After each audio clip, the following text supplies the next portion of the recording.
এখনকার stock Unilever CL daily চার্টে এটা বোঝা যায় না যে স্টকটা কত দূর বা এর আপার টার্গেট কত। ডেলি চার্টে এটা বোঝা, উইকলি চার্টেও এটা ততটা অনুমান করা যায় না যে সে কত দূর যেতে পারে। তবে উইকলি চার্টে আমরা যেটা বুঝতে পারি যে এখানে একটা ফ্ল্যাট বটম আছে, এই ফ্ল্যাট বটমটা ব্রেক করলে আমরা একটা উইকলি চার্টের একটা হিসাব করে ফেলি ততক্ষণ এই এবং এইখানে একটা টার্গেটটা আপাতত বা আপার রেজিস্ট্যান্সটা আপাতত 4139। ওকে, 4139, সরি এটা উইকলি চার্টের হিসাব। আমরা আর একটু বাড়িয়ে করতে পারি, অর্থাৎ লং টার্মে এটা কি হইতে পারে সেটা একটু দেখি। আমরা ডেলি উইকলি চার্টের হিসাবটা এখান থেকে ডিলিট করে দিই।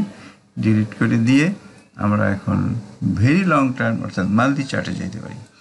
মান্থলি চার্টে এইখানে মান্থলি চার্টে অ্যানালাইসিসটা যদিও অনেক দিনের, কিন্তু আসলে এই অ্যানালাইসিসটা সহজ। আপনি এখান থেকে এটা একটা বটম লাইন, এই বটম লাইন হিসাবে আমি যদি এটাকে এভাবে একটা চ্যানেল তৈরি করি, এই চ্যানেলের ভিতরে সে আছে এবং ফাইনালি তার মুভমেন্টটা আমরা বুঝতেই পারছি যে এই চ্যানেলের ভিতরেই থাকবে, এই দিকে কোথাও যাবে। এখন আমরা এই স্টকটার মান্থলি চার্টের অ্যানালাইসিসটা করি। আমরা বটমটা এখানে ধরি, আমরা দুই একটা সুইং বা সার্চগুলোকে বাদ দিই। আমরা বটমটা এখানে ধরি, বটম এখানে ধরলাম এক্স, রাইট, এই যে ব্যাট প্যাটার্ন। এই ব্যাট প্যাটার্নের আমরা একটা হলো কি এক্স এ ডিস্টেন্সটা, একটা হলো এক্স এ ডিস্টেন্স, এই এক্স এ ডিস্টেন্স পর্যন্ত তার নেক্সট মুভমেন্ট হওয়ার সম্ভাবনা আছে। আর দ্বিতীয়টা হলো সিডি এর 127.2%, দ্বিতীয় হলো সিডি এর 120। আমরা এই দুটো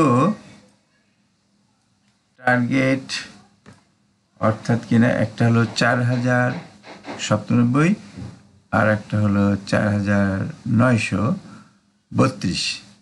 আমরা এই দুটো টার্গেটই আশা করতে পারি। 4097 এটাকে আমরা একটা রেজিস্ট্যান্স ধরতে পারি। তাহলে এখন টোটাল রেজিস্ট্যান্সগুলো নিয়ে একটু কথা বলি বা আলাপ করি। এটা 38.2%, এইখানে 2497.80, এখানে একটা রেজিস্ট্যান্স, আর একটা 61.8% হলো 2920, এখানে একটা রেজিস্ট্যান্স, আগের হাই এই একটা রেজিস্ট্যান্স অর্থাৎ 3621, এটা একটা রেজিস্ট্যান্স। 5ও টার্গেটের ক্ষেত্রে 1.272 অর্থাৎ 1097.30, এটা আর একটা রেজিস্ট্যান্স। এবং সর্বশেষ রেজিস্ট্যান্স বা যেটাকে আমরা প্রফিট টার্গেট হিসাবে নিতে পারি সেটা হলো 4932.80। এটাই আজকের ইউনিলিভার সিএল এর অ্যানালাইসিস। এর পরবর্তী আপডেট বিভিন্ন রেজিস্ট্যান্সে গেলে কী ধরনের আচরণ করবে সেইটা নিয়ে আমি পরবর্তী আপডেট দিব। সাবস্ক্রাইব করে সঙ্গে থাকুন। সবাইকে ধন্যবাদ। আসসালামু আলাইকুম।